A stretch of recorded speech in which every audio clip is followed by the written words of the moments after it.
बड़ी खबर दोस्तों, लोकसभा चुनाव 2024 से पहले पूरे देश में लागू होगा सीएए। अमित शाह ने किया बड़ा ऐलान।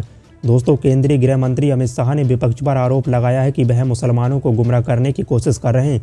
उन्होंने कहा कि हमारे मुस्लिम भाइयों को सीएए को लेकर गुमराह किया जा रहा है और भड़काया जा रहा है। उन्होंने ये भी कहा कि लोकसभा चुनाव से पहले पूरे देश में नागरिकता संशोधन अधिनियम सीएए को लागू किया जाएगा। तो आज की इस वीडियो में आपको बताते हैं पूरी खबर विस्तार से।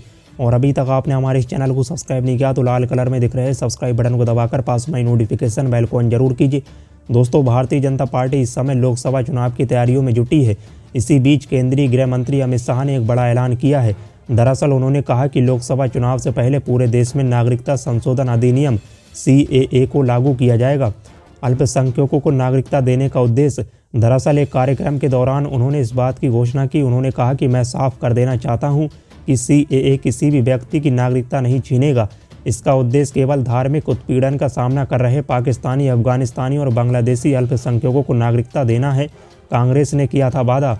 अमित शाह ने कहा कि यह भी कांग्रेस का वादा है। उन्होंने कहा, जब देश का विभाजन हुआ और वहां पर अल्पसंख्यकों को प्रताड़ित किया जाता था, उस दौरान वह सभी भारत में भागकर आना चाहते थे। तब कांग्रेस ने कहा कि आप यहाँ आइए, आपको यहाँ नागरिकता दी जाएगी।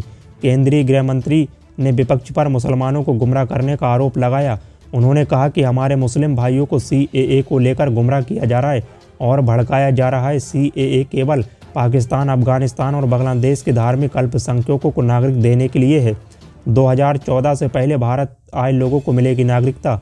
नरेंद्र मोदी सरकार के द्वारा पेश किए गए सीएए का उद्देश्य हिंदू, सिख, जैन, बौद्ध, पारसी और ईसाइयों सहित सताए गए गैर मुस्लिम प्रवासियों को भारतीय नागरिकता प्रदान करना है, जो 31 दिसंबर 2014 से पहले बांग्लादेश, पाकिस्तान और अफगानिस्तान से भारत आए हैं।